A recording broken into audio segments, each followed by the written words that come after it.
talked about your own organisations and why you've started this journey, but tell us why you think fundamentally it's the right thing to do. Why do you believe that equal pay is something that you feel energised against, towards achieving?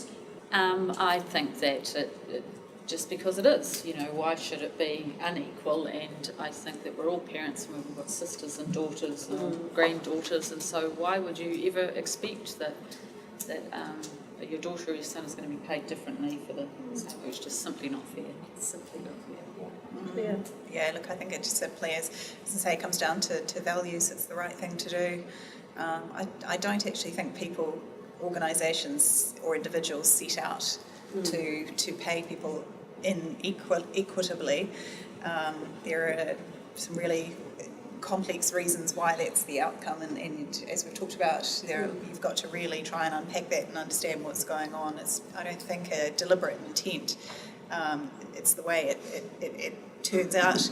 But I think for me personally, I grew up in the 80s where, those of you who also did will of course remember the Girls Can Do Anything campaigns, and I grew up, firmly believing girls can do anything. So to get to this age and realise that whilst you might have made great strides in terms of the sorts of jobs that are open to women today, armed forces and so on and so forth, at the end of the day, we're still completely underrepresented in the senior levels of businesses, no female CEOs, and we're still being paid, what is it, a 14% gap in terms of pay. So that's all a bit disappointing, really, given how much progress we've made in other areas, and it's just not right. Well, the world's changing, isn't it, real quick? And millennials I've got great hope for millennial women. PricewaterhouseCoopers did a fantastic report a couple of years ago, showing how millennials are better educated than any generation that went before them and are more confident than any generation that went before them. And I talked to businesses interested in this area, and they explain how that's changing their culture in their workforce and their recruitment practices.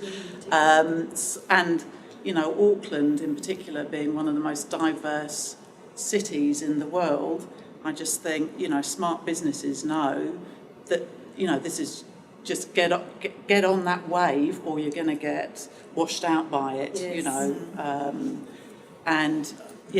For me, pay equity is the cornerstone. Equal pay, is the cornerstone of that diversity agenda. If you're not paying men and women fairly, how on earth can you tackle everything else? That if you get that foundation right, you can then start doing all of the other analysis that's been spoken about today. For sure.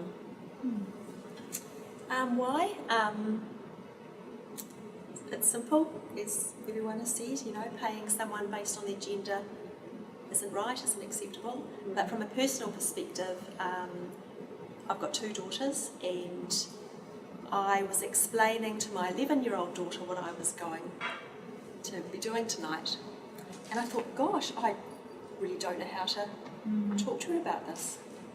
And because it's actually embarrassing to talk about it with a young girl. So for me personally, it's inspiration for our children and what they are going to be dealing with when they enter the workforce. And hopefully, by the time my children enter the workforce, then it will be there'll be differences made. Thinking about, for anybody in this audience that hasn't entered the Equal Pay Awards before, what are some of the things that you would say to them? Firstly, maybe it's around the experience of actually entering the award. Perhaps it's the experience after you've perhaps received an award and the way that your staff have responded to that, or even from an external point of view, how your brand has been affected by doing these things. What would you say to our audience? I'd say, as we said in the presentation, just do it. It's not difficult, it's not hard. The hardest thing is actually getting started. Yeah. Once you get started, it is a bit of a momentum and it is a bit of a journey, and you realise how the changes that you are making are impacting upon a whole lot of areas, not just on equal pay. So I would say go for it, get started. Little changes can make a big difference. The benefits that we've seen have been more than we imagined, and it has helped us, make more changes and continue on our journey. So we'd love that to happen to other organisations as well. If you've worked for different companies, you'll have an appreciation of the fact that there are people involved in companies who are from the dark ages, particularly people that might make decisions. And I've worked in companies like this.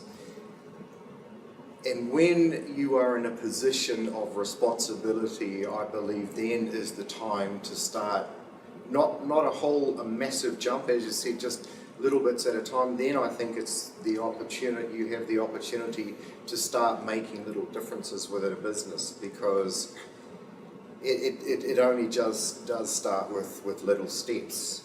And if it hasn't happened in anyone's company, then maybe that's the next step that has to happen. Maybe it's important enough, and it is important because the government believes it's important, although they're lagging behind a little bit.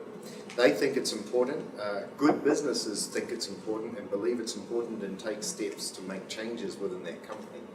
So I believe if you're in a position where you can make small changes and then continue to make more changes, then I think it's the responsibility of everybody. Claire, do you Well, look, as I said, wasn't my initiative to have entered, and so I won't take the credit for that. And I think the work that the team at Sky City did was exceptional, and we continue with the initiative that was the winning initiative. But certainly I can see what the impact of having won the award has been, in the sense of there being a lot of discussion and conversation, and it's really highlighted, it's been part of a number of initiatives that have highlighted equal pay as an issue for our organisation. And so I think the awards are really about telling stories, and Susan made a really good point around how you change things is through making them visible. So once you start talking about the issues of pay equity, others start thinking about it, and it's only through sort of being transparent, and that takes a bit of courage because you have to acknowledge that you're not perfect and you're not necessarily nailing it. But and I think organisations in New Zealand at the top are led by male CEOs in the main. They tend to be a pretty competitive bunch. And so I think the more sort of stories about in organisations that are receiving accolades for the progress that they're making, the more interest and momentum we're going to get. And I saw a very good example of that very recently, which I'll share with you, because I think it illustrates it beautifully. Another great organisation working in this space, Global Women, have an initiative called Champions for Change, and our CEO signed up as a champion for change, along with I think 50 or 60 other So is our managing partner. CEOs and senior people in organisations, and they're men who are championing diversity. And one of the initiatives that they were asked to sign up to is to report on the diversity of their organisations. So do this sort of gender and ethnicity and so on and so forth, and share that information as a group. We were one of 9 organisations out of the 50 or 60 that signed up to that initiative and agreed over a 2-year period that we would start to disclose this information amongst that peer group.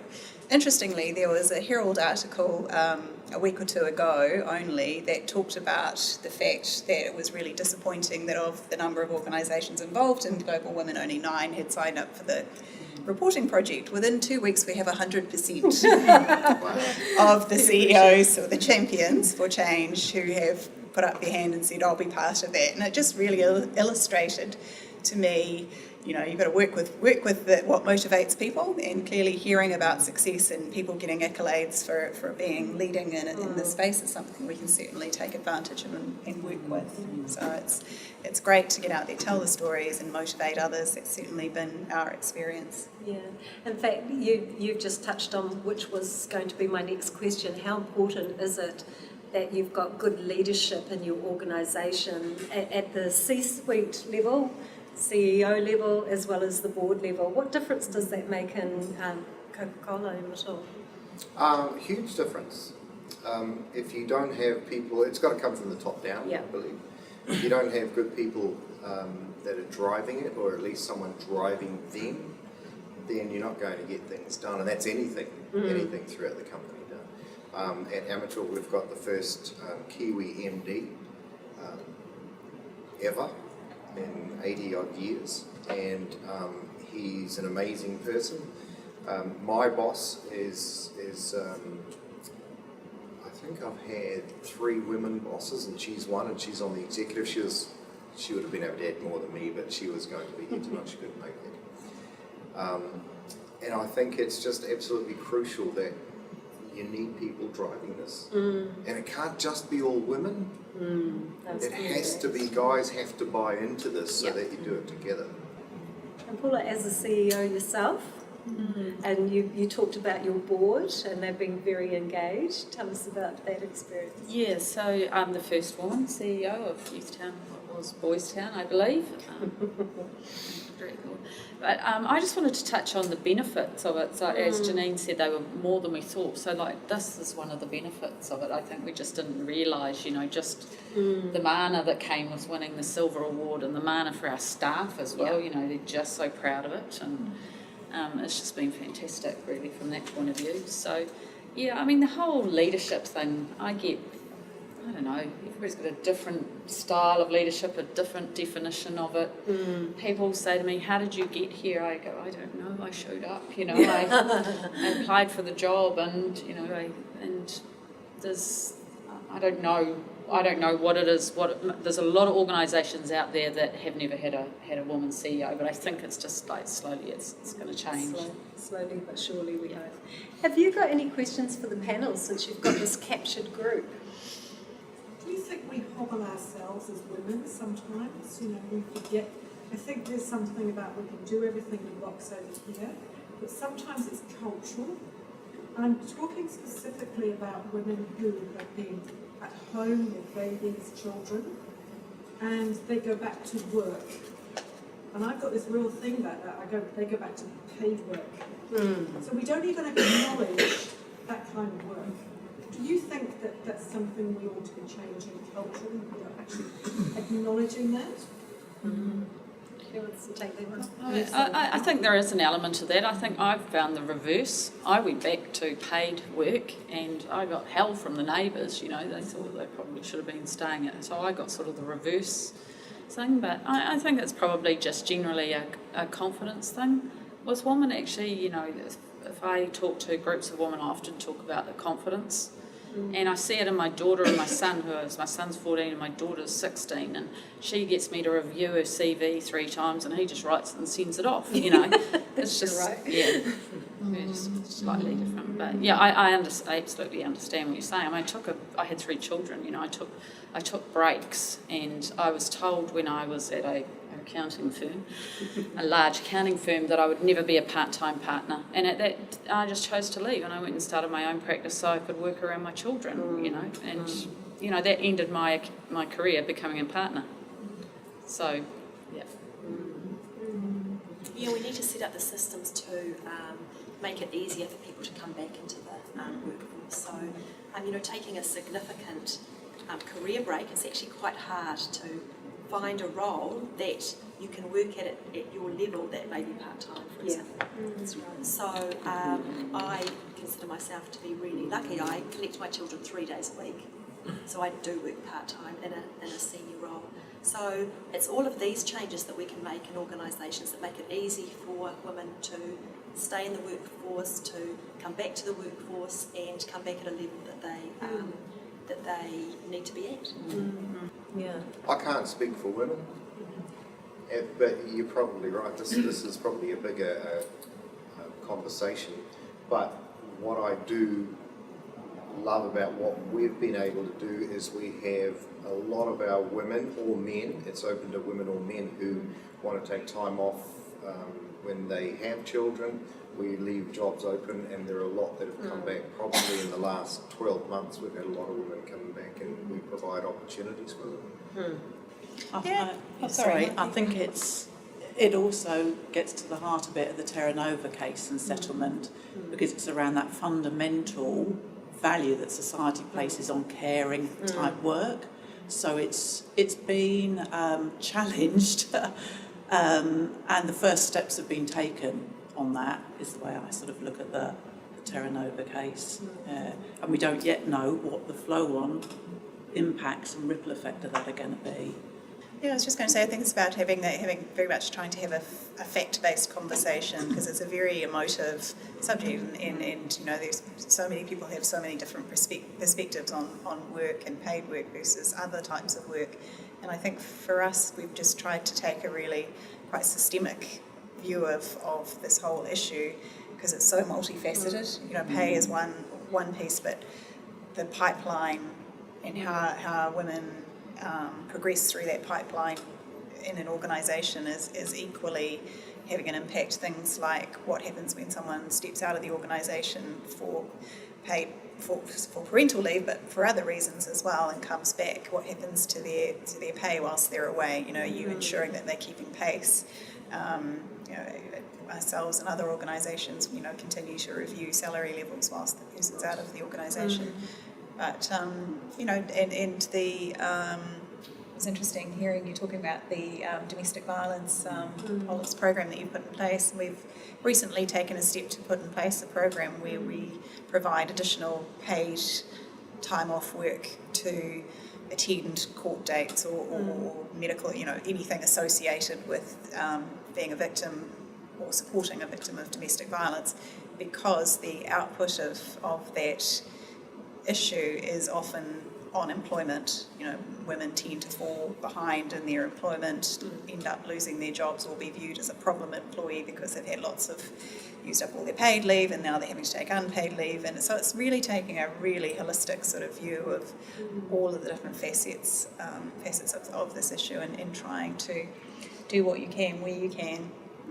But it's complex. I think for me, as I said a moment ago, it's having a fact-based conversation, so doing your analysis and really understanding what's going on, and being able to, because otherwise it can become quite emotive and subjective, and people bring their personal views to the table, but being able to have done your research and really talk about exactly what's going on in an organisation. You know, for us, for example, we employ our whole employee population in our Auckland business, which is our largest one, is essentially 50% female, 50% male, and we have a very flexible 24/7 operation, and there's lots of different types of work arrangements.